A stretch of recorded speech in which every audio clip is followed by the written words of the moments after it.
আসসালামু আলাইকুম। দেশ বিদেশ টিভি থেকে হুসেন বলছি। আমার চ্যানেলে সবাইকে স্বাগত। আওয়ামী লীগ বাংলাদেশের বৃহৎ একটি দল, দীর্ঘদিন ক্ষমতায় ছিল এবং আওয়ামী লীগের নেতৃত্বে মহান স্বাধীনতা যুদ্ধ পরিচালিত হয়। এটা মৌলানা ভাসানীর দল, বঙ্গবন্ধু শেখ মুজিবের দল, এটা গরিব মানুষের দল। কিন্তু 2024-এ এসে আমরা এটার একটা ভিন্ন রূপ দেখলাম। শেখ হাসিনা আওয়ামী লীগ নেত্রী, এখন তার উপরে 250-র উপরে মামলা। অনেকে নেতাকর্মী আত্মগোপনে আছেন, পালিয়ে আছেন, জেলে আছেন। এখন এইটার জন্য কে দায়ী, কার দোষ, এগুলোতে আমি অ্যানালাইসে যাচ্ছি না। আমি যেটা বলতে চাচ্ছি যে আওয়ামী লীগের এই অবস্থা থেকে সে উঠে দাঁড়াতে পারবে কিনা, ফিরতে পারবে কিনা, আবার ক্ষমতায় আসতে পারবে কিনা, আসলে কখন আসতে পারবে, এইসব নিয়ে একটু দুইটা কথা বলি। এখন এই সরকারের যে মোটিভ, তাতে এমনি দেখা যাচ্ছে বাইরে বাইরে না, কোনো সমস্যা নাই, নির্বাচন করতে পারবে। প্রধান নির্বাচন কমিশনার বলছেন যে আদালত কর্তৃক যদি নিষিদ্ধ না হয় দল, তাহলে তারা করতে পারবে, কোনো বাধা নেই, কারণ তারা নিবন্ধিত দল।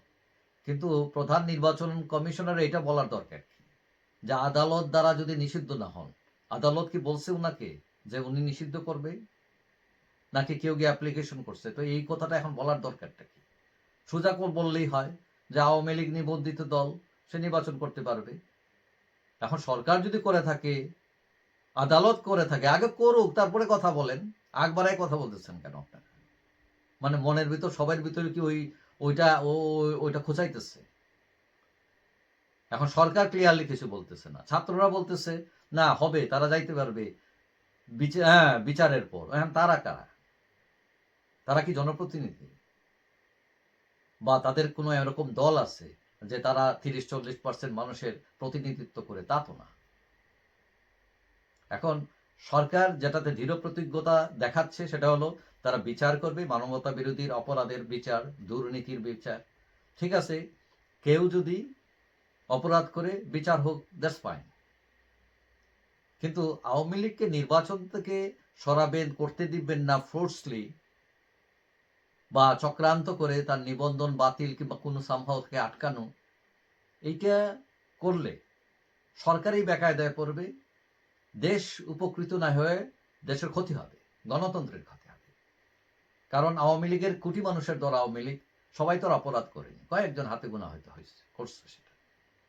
এখন অনেকেই মনে করতে পারেন যে নির্বাচনে অংশগ্রহণ করতে না দিলে তো আমরা শেষ।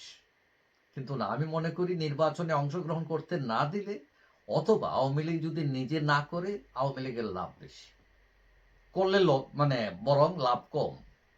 তো এইটাকে আমি একটু বুঝাই দিই আপনাকে কেন, কিভাবে।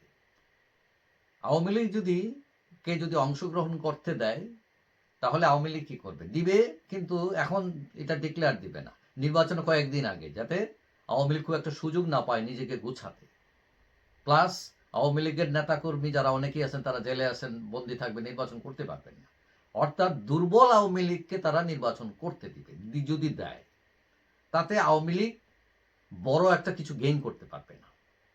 তার কিছু ভোট আছে, কিছু মানে অনেক ভোট, হ্যাঁ। তো সেই ছকে সে ক্ষমতায় যেতে পারবে না মোটামুটি নিশ্চিত। তাহলে সে কি পারবে? সে প্রধান বিরোধী দল হতে পারবে, এবং সেটা কখন হবে? 2026।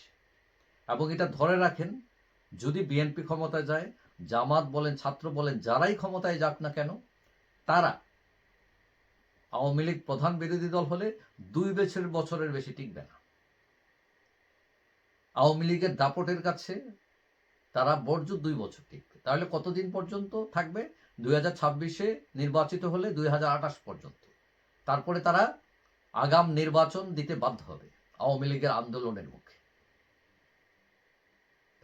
তখন ক্ষমতায় গেল আওয়ামী লীগ, 2028 নির্বাচন হলে আওয়ামী লীগ ক্ষমতায় যাবে। কারণ এই যে 2 বছর সরকার চালনায় যে ব্যর্থতা দেখাবে, উন্নয়নের আওয়ামী লীগের যে জোয়ার দেখিয়েছিল, পদ্মা সেতু, মেট্রো রেল, এইটা সেটা, এইগুলো বড় বড় মেগা প্রজেক্ট সরকারগুলো করতে পারবে না, যে সরকারই আসুক, এটা গ্যারান্টি।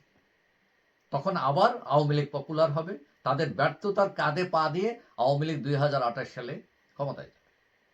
এখন আসেন, যদি আওয়ামী লীগ নির্বাচন করতে দেয়, সরি, যদি করতে না দেয় অথবা আওয়ামী লীগ নির্বাচনে না যায়, তাহলে কি অবস্থা হবে?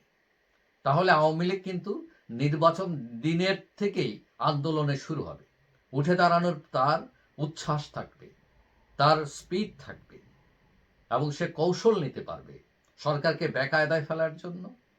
তো এখন এইটা দলে গোছানোর কাজে, শক্তি বৃদ্ধির জন্য এটা কাজ করবে।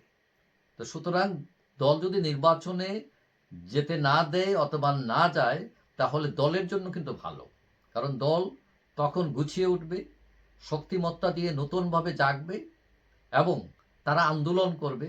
এবং এটা ধরে রাখেন যে গভর্নমেন্টই আসুক, সরকারের তখন 1 বছর টিকে থাকা ডিফিকাল্ট হবে। অর্থাৎ 2026-এ নির্বাচিত হলে 2027-এর মধ্যে আগাম নির্বাচন দিতে বাধ্য হবে সরকার, কারণ আওয়ামী লীগ তখনটা এতটাই গুছিয়ে উঠতে পারবে এবং তাতে ফলাফল কি দাঁড়াবে যে নির্বাচনে অংশগ্রহণ করতে দিলে আওয়ামী লীগ ক্ষমতায় আসতে লাগবে 2028 পর্যন্ত অপেক্ষা করতে হবে, 2028। কিন্তু নির্বাচনে যেতে না দিলে বা আওয়ামী লীগ যদি না যায়, তাহলে আওয়ামী লীগ ক্ষমতায় যাওয়ার সম্ভাবনা 2027, মানে 1 বছর থাকতে পারে গভর্নমেন্ট, আগাম নির্বাচন দিতে বাধ্য হবে। পাশাপাশি শুধু আওয়ামী লীগ না, আওয়ামী লীগের সাথে অনেক দল যারা নির্বাচনে যাবে না অথবা পরাজিত হবে। এমনকি যদি জামাতও ক্ষমতায় যায়, তখন বিএনপিও দেখবেন আন্দোলনে শরিক হবে।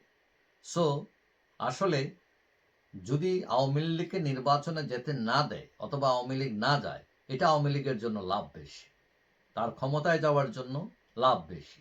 সে দ্রুত ক্ষমতায় যেতে পারবে, বরং তাকে যেতে দিলে, এই ছকের মধ্যে দিলে, কম সময়ের মধ্যে প্রস্তুতি দিলে তার ক্ষমতায় যেতে দেরি হবে 2028। কথা হচ্ছে আওয়ামী লীগ যতই তার বদনাম থাকুক, যতই তাকে চাপানো হোক, এটা এত বড় একটা দল, মানে এইটাকে একদম ধুলায় মিশিয়ে দেওয়া কারো পক্ষে সম্ভব না, মানুষের পক্ষে সম্ভব না। এখন আল্লাহ যদি দেয় সেটা আলাদা ব্যাপার। যাই হোক, সবাই ভালো থাকবেন, আশা করি দেখা হবে অন্য কোনো ভিডিওতে ইনশাআল্লাহ। আল্লাহ হাফেজ।